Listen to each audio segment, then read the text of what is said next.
Baik teman-teman, selamat datang kembali. Pada kesempatan kali ini saya akan membahas analisa saham harian atau rekomendasi saham harian untuk periode tanggal hari ini tanggal 3 Juni 2022 sampai dengan Senin tanggal 6 Juni 2022.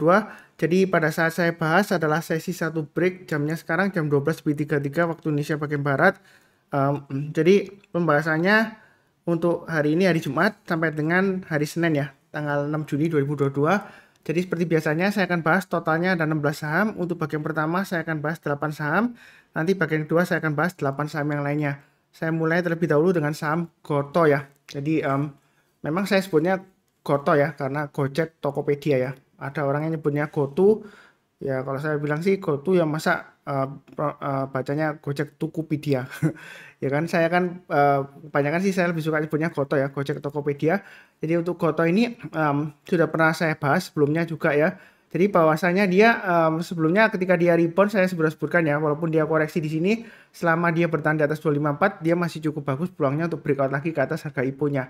Dan dia mulai dari kemarin dia sudah berhasil breakout ke atas harga IPO-nya 338 ya. Hari ini sudah berhasil breakout ke atas 360. Memang kalau yang ngikutin saya tinggal ikutin aja garis-garis yang sudah saya berikan di sini ya. Jadi posisinya sekarang harusnya kalau turun di bawah 360 pasang trading stopnya juga ya. Kalau misalnya trading di saham Goto ini dan trading stop atau stop loss berikutnya bisa pasang di 338. Artinya kalau dia turun lagi di bawah 338 lebih baik saran saya sih jual dulu ya. Karena kalau dia masih di bawahnya harga IPO-nya, kalau dia gagal bertahan di atasnya ya, kalau dia turun lagi ya ada kemungkinan dia akan turun lagi testing area sekitar 254 atau 292 ya. Yang belum punya Goto kalau mau buy on weakness boleh coba buy on weakness di area 292. Artinya buy on weakness itu kalau misalnya dia koreksi ya, saya nggak mendoakan koreksi nggak ya. Kalau dia berhasil koreksi, kemudian dia berhasil rebound ya, atau mantul ya, di sanalah kesempatan kita untuk buy. Jadi itu ceritanya seperti itu untuk saham Goto.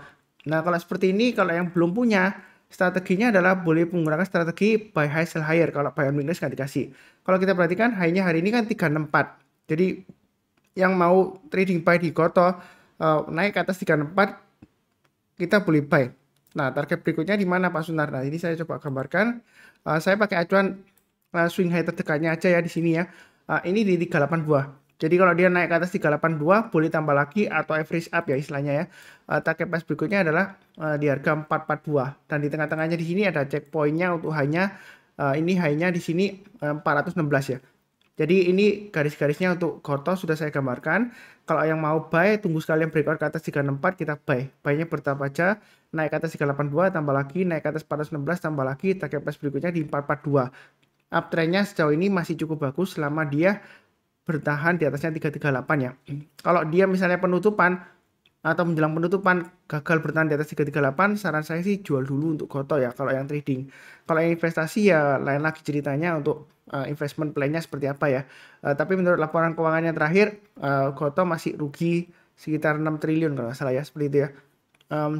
Kurang lebih sih cukup ya untuk emiten Goto. Berikutnya ADRO masih bisa naik lagi ya. Kalau kita lihat di sini ADRO sudah berhasil breakout ke atas 3.400. Jadi sebelumnya saya sudah bahas ya, yang rajin ikutin channel saya bahwasanya dia konsolidasi di antara 3.000 sampai dengan 3.400. Kalau yang misalnya mau buy ya tunggu di 3.000 kalau berhasil rebound atau terakhir yang saya sebut di 3.200 ya. Kalau dia berhasil breakout rebound naik ke atas 3.200 boleh buy. Buy-nya bertahap aja setiap kelipatan Rp50 atau Rp100 ya. Sebelumnya saya sebut seperti itu ya. Jadi bahasanya ini uptrend-nya masih bagus nggak Pak Sunar? Boleh buy sekarang nggak? Boleh ya, karena dia baru saja breakout dari sideways-nya. Mungkin ada pertanyaan, oh Pak Sunar, jangan-jangan ini dia false breakout ya seperti itu ya. Sebenarnya kalau bicara mengenai false breakout ya, kita nggak akan pernah tahu pasti kalau sudah terjadi. Dalam arti kalau kita hanya menduga-duga ya, berarti jangan sampai kita itu kalau sudah naik breakout kita curigai turun ya, jangan ya. Karena pada dasarnya di sini memang sebelumnya trennya sideways dan di sini breakout lagi dia akan melanjutkan tren sebelumnya karena tren sebelumnya kan primary trennya ini masih uptrend ya. Jadi masih bisa naik lagi target price berikutnya di Fibonacci extension 127,2% sekitar 3750 dan Fibonacci extension 161,8% sekitar 4200. Jadi ini garis-garisnya sudah saya gambarkan. Kalau misalnya nggak berani buy sekarang mau tunggu buy on weakness ya tunggu aja di area 3200 ya. Artinya kalau dia koreksi di bawah 3200 kalau berhasil rebound barusan kita buy atau terdekatnya di 3400 itu untuk RDRO ya. Jadi kurang lebih sih seperti itu ya. Mudah-mudahan masih bisa naik lagi. Sejauh ini masih cukup bagus. Belinya bertahap aja. Kalau mau buy sekarang boleh ya. Setiap kelipatan Rp50 atau Rp100 kita tambah lagi atau average up istilahnya seperti itu. Kurang lebih cukup. Berikutnya untuk ADMR. ADMR ini masih tetap sama ya. Saya sebutkan di sini saya tebelin aja 2.200 ya. Nah, ini untuk acuannya untuk ADMR. Jadi bahwasanya untuk ADMR kalau dia selama berhasil naik ke atas 2.200 kita boleh buy ya. Ya hari ini dia berhasil naik, kemudian penutupan sesi satu break, oh kok ditutup di bawahnya Pak Sunar. Sebenarnya masih cukup bagus ya. Pasang aja trading stopnya atau stop lossnya di 2100 dan maksimum di low-nya hari ini ya 2050. Kalau mau buy sekarang boleh nggak Pak Sunar? Karena sudah breakout ke atas 1200 kan hari ini. Boleh ya, tapi banyak bertahap aja, jangan terlalu agresif. Karena kenapa? Ini MA20-nya walaupun dia kecenderungan sideways tapi sudah mengarah ke bawah. Apalagi kalau dia belum berhasil bertahan di atas 2200, terutama nanti menjelang penutupan, lebih baik sih jangan terlalu agresif ya kalau mau buy ya. Atau kalau mau entry lebih baik tunggu aja nanti penutupan atau ya tunggu aja kalau dia berhasil naik ke atas high-nya hari ini 2230. Jadi kalau menjelang penutupan dia berhasil naik ke atas 2230 silakan buy, naik ke atas 2300 tambah lagi atau average up dan seterusnya ya. Itu untuk DMR ya. Jadi memang trennya sejauh ini masih cukup bagus untuk DMR ya. Kurang lebih seperti itu, tapi tetap waspada juga pasang trade stop dan stop loss. Ya kurang lebih seperti itu. Berikutnya PTBA. Nah, PTBA ini lumayan banyak yang tanya saya ya, Pak Sunar buy atau enggak? Karena dividennya lumayan tinggi ya, dividen yieldnya ya. Kalau kita perhatikan untuk PTBA ya, ini kan dividennya kan kumdate-nya hari ini ya, 3 Juni ya, itu di pasar reguler ya.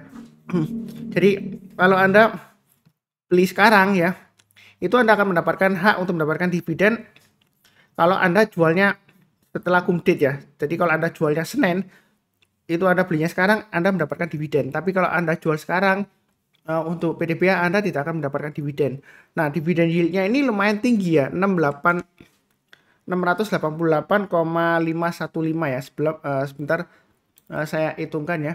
Jadi kalau saya hitungkan 688,515 itu dibagi dengan harga penutupan sekarang 4580, ya kan?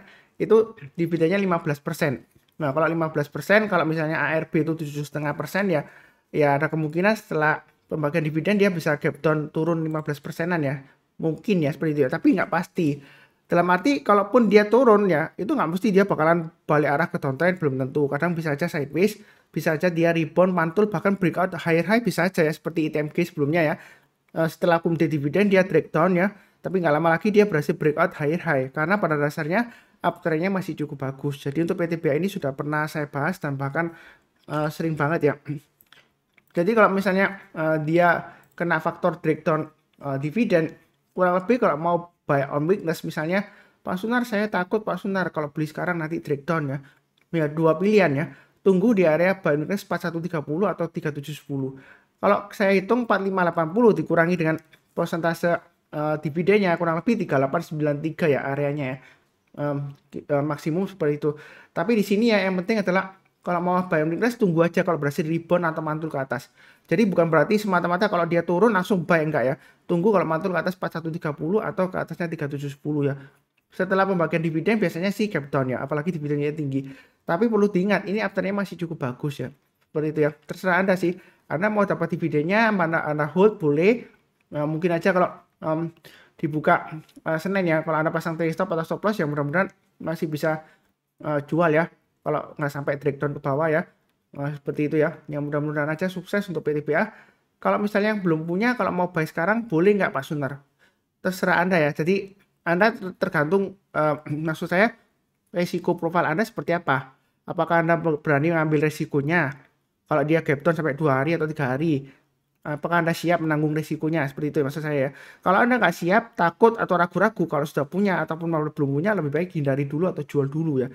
Nah, jadi mudah banget sih. Daripada Anda bingung-bingung, lebih baik cari saham yang lainnya yang masih uptrend dan belum istilahnya belum atau nggak ada aksi korporasi pembagian dividen ya. Sehingga nggak ada istilahnya kena dividen trap ya. Sebenarnya bukan jebakan sih dividen trap ya. Memang umumnya seperti itu ya. Apalagi kalau dividen yieldnya tinggi. Jadi bukan menjebak enggak ya. Pasar itu fair kok. Pasar nggak menjebak-jebak ya. Mungkin ada yang bilang, wah jebakan bandar Pak Sunar. Ya memang ada beberapa saham yang mudah dimainkan ya, karena mungkin kurang liquid, ya kan seperti itu ya. Tapi sejauh ini sih untuk PTBA masih cukup bagus uptrendnya. Kurang lebih cukup untuk PTBA. Berikutnya untuk BMRI. Nah, BMRI ini memang tengah-tengahnya antara supportnya 8.000 dan resistennya 8.500. Kemarin ada tanya saya, Pak Suntar, BMRI beli-beli nggak?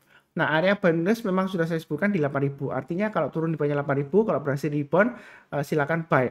Atau kalau misalnya nggak dikasih, kita buy hasil akhir. Naik ke atas 8.500, kita buy. Berikutnya setiap kelipatan Rp50 atau Rp100, target price berikutnya di 9.000. Jadi posisi sekarang kalau mau buy sebenarnya tanggung sih ya. Kalaupun Anda mau memaksakan diri coba-coba ya buy-nya bertahap aja tapi sedikit aja. Kalau naik kita tambah lagi, tapi kalau turun jangan di average down, jangan hold. Pasang trade stop-nya dan stop loss-nya. Ini garis-garisnya sudah saya bantu untuk support resistance-nya. Jadi trading itu mudah kalau sudah ada bantuannya, di mana kita pasang trade stop, di mana kita pasang stop loss ya seperti itu ya. Memang sejauh ini uptrend-nya masih cukup bagus. Ini sideways di jalur uptrend-nya ya untuk BMRI. Mudah-mudahan aja masih tetap lancar. Kurang lebih cukup. Berikutnya untuk BBRI. Nah, BBRI area boundary sudah saya sebutkan di 3 area ya. 4550, 4460, 4280 ya. Jadi yang rajin ikutin channel saya, ini 4280 ke atas sudah buy kalau rebound ya. Naik ke atas 4360 tambah lagi, naik ke atas 4460 tambah lagi dan seterusnya. Kalau yang sudah punya, tinggal pasang aja trade stop-nya atau stop loss-nya menurut garis-garis yang sudah saya berikan ya. 4460 maksimum di 4360 ya. Kalau dia turun banyak 4360 lebih baik sih jual dulu ya. Tunggu lagi area buyback di bawah 4280 kalau dia berhasil rebound berarti kita buyback ya. Kurang lebih seperti itu. Nah, kalau yang belum punya, kalau mau trading buy di BBRI, mau buy sekarang boleh nggak Pak Sunar? Boleh, tapi buy-nya jangan terlalu banyak. Setiap kelipatan Rp50, jadi naik ke atas 4.600, kita tambah lagi atau buy up ya. Kemudian naik lagi ke atas high-nya di sini 4630, average up boleh ya. Berikutnya target price-nya di 4750, 4800 dan 4860. Memang saya berikan garisnya agak banyak ya seperti itu ya. Tapi yang penting di sini yang perlu kita ingat adalah selama dia bertahan di atasnya 4280 ya. Nah di sini ya untuk BBRI sebenarnya masih cukup bagus lah seperti itu ya. Ini konsolidasinya atau sideways-nya lumayan lebar ya. Antara range-nya 4360 sampai dengan 4750. Itu untuk BBRI. Jadi belinya bertahap aja. Nggak perlu terlalu takut tapi jangan terlalu agresif ya. Itu kurang lebih seperti itu. Mungkin kata-kata ini sering saya ulang ya. Kayak ada yang sebelumnya kasih saran ditulis di kolom komentar ya, Pak Suntar jangan diulang-ulang. Sebenarnya bukan saya ulang-ulang ya, kadang-kadang orang kliknya chapternya, jadi langsung ke sahamnya, nggak nonton dari awal sampai akhir. Jadi kalau nggak diulang kadang-kadang kan ketinggalan informasi ya, takutnya langsung buy sebanyak-banyaknya. Kenapa ini masih resiko? Karena MA20-nya mengarah ke bawah, walaupun harganya sudah berhasil breakout hari ini ke atasnya ya. Jadi jangan terlalu agresif, bertahap aja, kurang lebih seperti itu. Berikutnya BBCA. Nah BBCA ini masih cukup bagus ya. Selama dia bertahan di atas 7175, setiap kali kalau dia turun, kalau yang mau nyicil buy untuk investasi jangka panjang, sebenarnya sih boleh aja. Karena sejauh ini performance-nya untuk BBCA masih cukup bagus ya, laporan keuangannya. Jadi naik ke atas 7.600 di sini kalau mau buy silakan, buy-nya bertahap aja. Boleh menggunakan acuan setiap kelipatan Rp50 atau Rp100 kalau mau tambah lagi, atau average up ya. Target price berikutnya di 7750, kalau breakout lagi, maka berikutnya di 7875 dan 7950. Apakah ini masih bisa naik lagi atau bakalan koreksi? Sejauh ini pokoknya istilahnya selama dia di atas 7175 dia masih cukup bagus. Mengenai nanti strateginya tinggal diatur aja berdasarkan garis-garis yang sudah saya berikan di sini ya. Kurang lebih seperti itu. Kalau yang mau buy sekarang boleh bertahap atau buy hasil akhir atau buy weakness di 7600 atau 7350-an ya sampai 7450. Kurang lebih seperti itu untuk BBCA. Cukup ya. Kemudian berikutnya satu lagi untuk Telkom. Nah, Telkom ini juga sentimen pembagian dividen saya sudah sebutkan sebelumnya ya. Ketika dia koreksi di sini kemudian naik lagi, kemarin sudah naik tinggi ya, kemudian koreksi lagi, ada yang tanya ke saya. Sebenarnya untuk Telkom ini selama dia bertahan di atas 4.000 masih cukup bagus ya. Apalagi sentimen pembagian dividennya tanggal 7 Juni 2022 jumlahnya sekitar 149,9656 ya. Jadi kalau saya hitungkan dengan harga penutupan sesi satu break ini ya.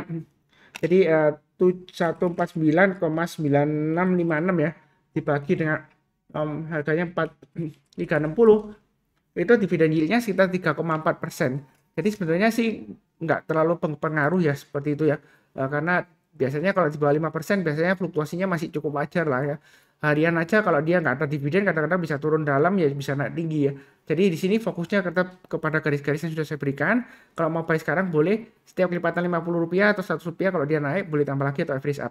Memang MA20-nya cenderung sudah mengarah ke bawah ya seperti ini ya. Sebelumnya kan dia lumayan bagus ya. Dari bawah dia sideways kemudian mengarah ke atas ya. Ya kan walaupun ini kelihatannya menurun tapi kan dia melandai dan dia masih terus naik ya. Ini MA20-nya masih mengarah ke bawah. Jadi kalau belinya kalau trading di Telkom ini jangan terlalu banyak. Nah, tunggu kalau MA20 sudah mulai mengarah ke atas lagi, kita barusan tambah lagi. Istilahnya di sini garis-garisnya sudah saya berikan ya. Naik ke atas 4.500, kalau yang mau buy hasil higher atau mau tambah lagi silakan ya. Target price berikutnya 4650 dan 4840. Kurang lebih seperti itu untuk Telkom. Ini sudah cukup untuk bagian pertama. Saya sudah bahas ada 8 saham untuk 3 Juni sampai dengan hari Senin tanggal 6 Juni. Jadi tujuannya saya bahas pada saat sesi satu break ya. Adalah setelah saya bahas, saya upload videonya di YouTube. Anda ada kesempatan untuk menonton sebelum marketnya close, Anda ada decision kira-kira mau beli atau enggak sesuai dengan pembahasan yang saya sebutkan. Kurang lebih seperti itu. Yang sudah beli, yang sudah maksud saya yang sudah subscribe, jangan lupa nyalakan lonceng notifikasinya. Yang belum subscribe jangan lupa subscribe. Kemudian seperti biasanya saya doakan selalu semuanya selalu sehat, damai dan sejahtera selalu. Amin. Terima kasih banyak dan jangan lupa cek untuk yang bagian kedua ya, bersambung ya. Saya akan bahas 8 saham juga. Linknya ada di video deskripsi di bawah ini. Kurang lebih sekian, terima kasih banyak.